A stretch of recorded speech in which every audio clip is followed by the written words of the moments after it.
पूर्व भाजपा जिला अध्यक्ष ने नीरज सिंह पर साधा निशाना। जमशेदपुर में राजनीतिक बयानबाजी तेज होती जा रही है।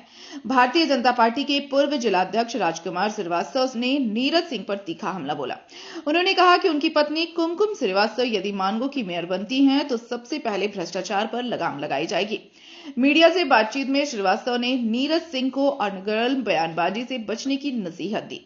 उन्होंने कहा कि कौन किसकी बी टीम है यह जनता अच्छी तरह जानती है। उन्होंने आरोप लगाया कि दूसरों को बदनाम करने के पहले अपने आचरण पर ध्यान देना चाहिए। साथ ही उन्होंने दावा किया कि उनकी पत्नी के नेतृत्व में मानगो क्षेत्र में पारदर्शी व्यवस्था स्थापित की जाएगी और विकास कार्यों में तेजी लाई जाएगी। उन्होंने कहा कि जनता बदलाव चाहती है और ईमानदार नेतृत्व ही क्षेत्र को नई दिशा दे सकता है। क्या कहना चाहेंगे बी टीम का मामले पर? कांग्रेस की बी टीम अब क्या है, जब आदमी को हार नजर आने लगता है सामने, वो सब दृष्टिकोण से अपने आप को जब मजबूर समझने लगता है कि अब हमारा जीतना मुश्किल है, ऐसे परिस्थिति में जो बराबर हमने कहते हैं साम दाम दंड भेद, इसमें वो तरह तरह का अपना अब हथकंडा अपनाएंगे। मैं उनसे पूछना चाहता हूँ माननीय नीरज जी से कि आपके परिवार में आपके सगे साड़ू माननीय मस्तान सिंह जी, जिसने आपको लाके जमशेदपुर में बसाया, आपका विवाह करवाया, आपको एक राह दिखाया, आज आपके साथ न रह के वो बन्ना गुप्ता जी के साथ में है, तो क्या आप उनको बी टीम बोलेंगे? है हिम्मत तो आप बोलिए। दूसरी बात, पार्टी के अधिकृत प्रत्याशी और तत्कालीन झारखंड सरकार में मुख्यमंत्री आदरणीय रघुवर दास जी पार्टी के प्रत्याशी के रूप में पूर्वी विधानसभा में चुनाव लड़ रहे थे और सरजू राय उनके अगेंस्ट में चुनाव लड़े और जीते भी, और उस समय कांग्रेस के भी प्रत्याशी थे। तो क्या मैं पूछना चाहता हूं कि सरजू राय जी उस समय बी टीम थे क्या? आप ये दोनों का कृपया जवाब दे दे कि मस्तान सिंह और सरजू राय उस समय दोनों के दोनों बी टीम थे। आप में हिम्मत है तो आप दोनों के विषय में बोल के दिखाइए, मैं भी स्वीकार कर लूंगा।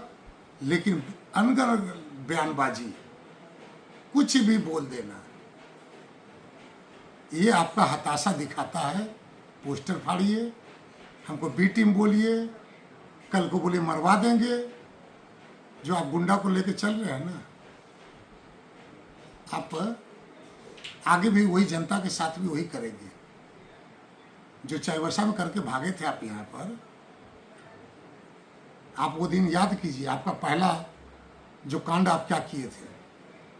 समय पर खुलासा करेंगे तो कहीं मुंह दिखाने की स्थिति में नहीं रहेगी। आपको जो जो बयान लगाना लगाइए। मैं घर में पूजा कर रहा हूँ, आप मीन बनाते कि हम दारू पी रहे हैं। दारू बेचते हैं आप, बार बाला को डांस कराते हैं आप, कुछ होटल में अगले कड़ी के लिए रखे हैं आप। मुंह खोलिए तो आपका जवाब हम देने को बिल्कुल तैयार हैं। इसलिए आपसे आग्रह है, मुद्दों का लड़ाई लड़िए, विकास की बात कीजिए। जो आपके अधीन आप विकास में क्या करेंगे, जो विकास नहीं किया उसका विरोध कीजिए। चाहे बन्ना जी हो चाहे सरजू राय जी, आप दोनों पर आरोप लगाइए कि दोनों आदमी विकास नहीं किया, हम विकास करेंगे। मैं बोलता हूँ जो 21.5 साल में नहीं हुआ वो मैं करके दिखाऊंगा। सबसे बड़ा वार मैं इस चुनाव में जो करने जा रहा हूँ वो भ्रष्टाचारी लोग पर लगाम लगाने जा रहा हूँ। पिछले दिनों हमारी पत्नी को अगर यहाँ पर वो मेयर बनती है तो पहला काम भ्रष्टाचार पर लाठी चलाएंगे हम। ये जो छड़ी है भ्रष्टाचार के ऊपर चलेगा। कोई भ्रष्टाचारी नगर पालिका कार्यालय में दिखेंगे नहीं, चाहे नीचे से ऊपर तक। जो 24% कमीशन जो जाता है ना, उस कमीशन पर सबसे पहले बार करेंगे। पिछले दिनों सर आपने भाजपा रिजाइन दिया, क्या कहना चाहेंगे? क्यों, क्या वजह रही थी जो इस्तीफा दिया आपने? पार्टी ने मुझे शो कोज नोटिस दिया था कि आप दल विरोधी कार्य कर रहे हैं अपने पत्नी का साथ देकर। आप 19 तारीख तक का जवाब दीजिए, एक सप्ताह में, अन्यथा पार्टी आप पर कार्रवाई करेगी। मैंने बहुतों लोगों से राय मशवरा किया, पत्नी का साथ देना दल विरोधी, मुझे नहीं लगता कि पार्टी को इस स्तर तक जाना चाहिए। जो व्यक्ति 45 वर्ष निस्वार्थ पार्टी को अपना पूरा जीवन समर्पित किया, और उस व्यक्ति से 61 साल की उम्र में ये कहा जाए कि आप अपने पत्नी को त्यागपत्र दे दीजिए, छोड़ दीजिए, तो मेरे जगह कोई भी व्यक्ति रहता जो 7 फेरा लेके जिसको जीवन साथी बनाया, और आज जब बुढ़ापा में जो एक दूसरे का सबसे ज़्यादा आवश्यकता होता है, सब कोई छोड़ देता है, लास्ट में वही बूढ़ा बूढ़ी एक साथ रह जाता है। ऐसे में पत्नी को छोड़ना मेरे लिए, पार्टी को छोड़ना भी उतना ही तकलीफ दे था, और पत्नी को छोड़ना भी उतना ही तकलीफ दे था। लेकिन सामाजिक दृष्टिकोण से मुझे ऐसा उचित लगा कि अब मुझे एक को निर्णय लेना है, तो मैं पत्नी का साथ नहीं छोड़ूंगा। और हमने पार्टी को स्वतंत्र कर दिया कि आप मुझे निकालेंगे, इससे अच्छा है कि मैं आपको स्वतंत्र कर दूं। हमने अपना त्यागपत्र उनको भेज दिया। कितना असर होगा आपको छोड़ने पर, भाजपा को कितना असर पड़ेगा इसका? नहीं, पार्टी छोड़ने से असर होगा, इसका राजनीतिक माइलेज लेने का हमने काम नहीं किया है। हमने पार्टी को सहज किया है। पार्टी बहुत दुविधा में है। पार्टी, उनके साथ भी, पार्टी के हाईकमान के साथ में भी बहुत मजबूरी हुई। हमने जो उचित था वो किए, लेकिन भारतीय जनता पार्टी के कार्यकर्ताओं में, दिलों में ये घर गया है कि आज राजकुमार भैया के साथ में ऐसा हो रहा है, कल मेरे साथ भी ऐसी घटना होगा।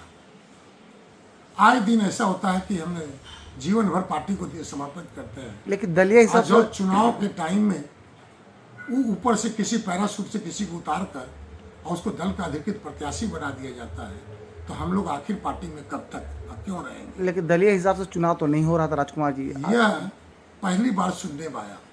सभी जानकार आदमी यही कहते हैं कि जो चुनाव दलीय आधार पर नहीं है, ऐसे परिस्थिति में दल विरोधी ऐसा नोटिस देना ही गलत था।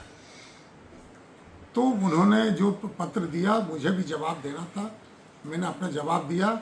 और ये कहीं से ये नहीं है कि मैं दल विरोधी कार्य कर रहा हूँ, भारतीय जनता पार्टी का विरोध। अरे भारतीय जनता पार्टी के तो वो लोग विरोधी है जिन लोगों ने पार्टी का झंडा जलाया, जिन लोगों ने पार्टी को भद्दी भद्दी माँ बहन का गाली दिया, नेताओं को नंगा किया, और आज वो व्यक्ति चुनाव जीतकर और इस नगर निगम जो है, मानगो नगर निगम का सब प्रभारी बन के बैठा हुआ है। क्या मैसेज देंगे कार्यकर्ताओं में? गाली दो, झंडा जलाओ। हम लोग जीवन में ऐसा काम कभी नहीं करेंगे कि पार्टी का झंडा जलाना और पार्टी को गंदे गंदे गाली देना, ये मेरे संस्कार में नहीं है। हम तो आज भी बोलते हैं, मेरे सीने में कमल है और मरते दम तक रहेगा। Thank you sir.